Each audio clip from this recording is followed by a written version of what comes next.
tópico da prova de vocês é biotecnologia, e toda vez que falamos a respeito disso, é quando se utiliza um determinado organismo vivo para se produzir um produto de interesse humano.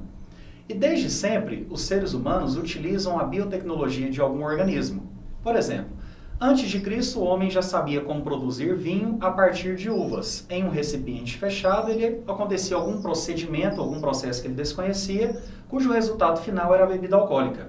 Mas mal ele sabia que fungos do tipo Saccharomyces cerevisiae, também conhecidos simplesmente como leveduras ou fermentos, realizavam uma biotecnologia denominada de fermentação alcoólica, na qual moléculas de glicose presentes nesse fruto, no caso na uva, são convertidas em etanol, ou seja, álcool etílico, liberando moléculas de gás carbônico também.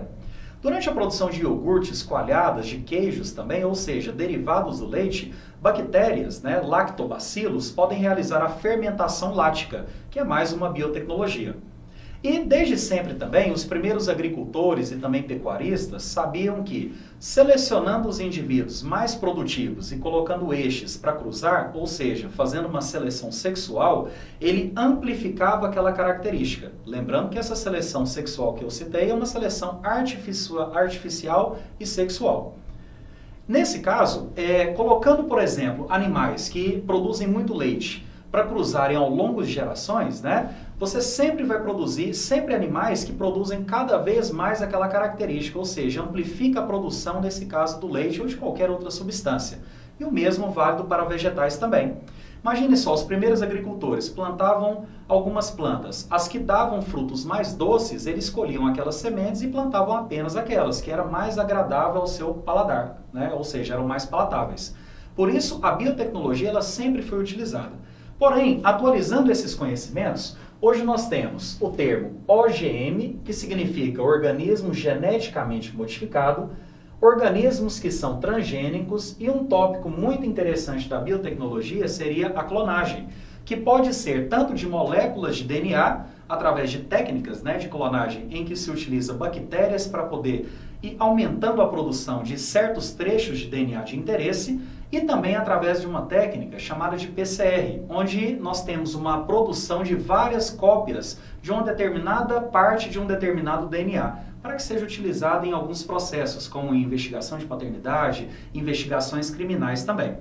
Quando nós falamos em OGMs, são organismos que não necessariamente são transgênicos. Por isso que eu coloquei um OGM não transgênico. Suponhamos, existem algumas leveduras, alguns fungos que são utilizados para produzir o álcool combustível a partir da cana-de-açúcar.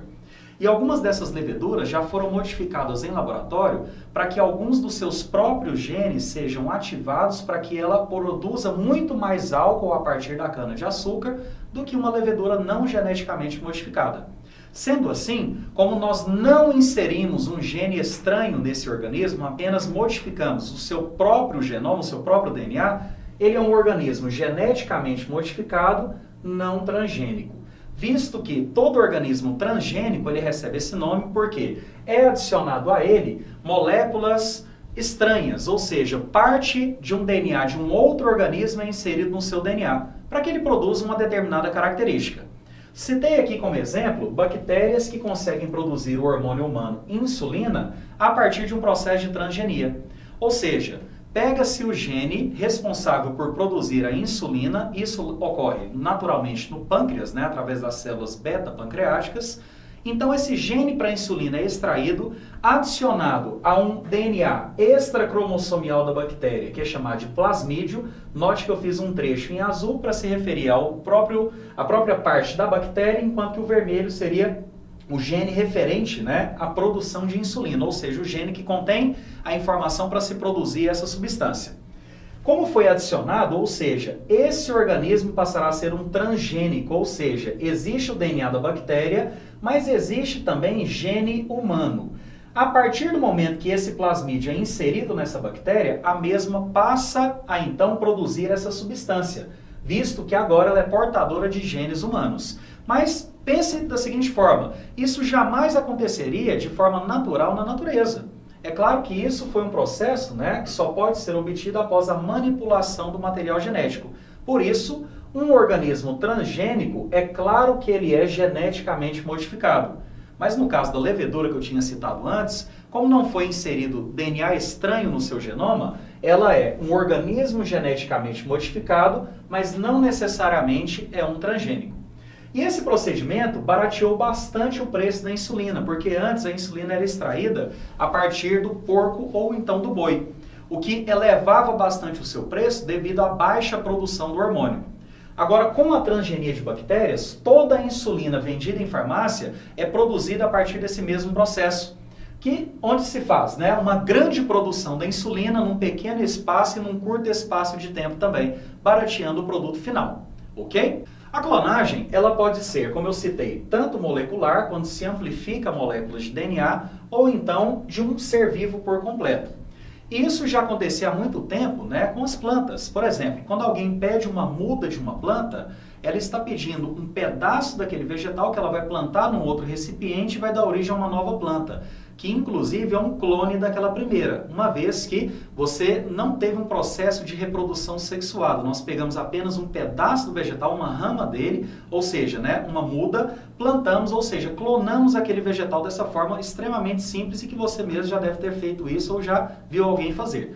Agora, em 1996 para 1997, um animal foi clonado, ou seja, a ovelha Dolly, que você já deve ter visto no seu livro e também ouvido falar.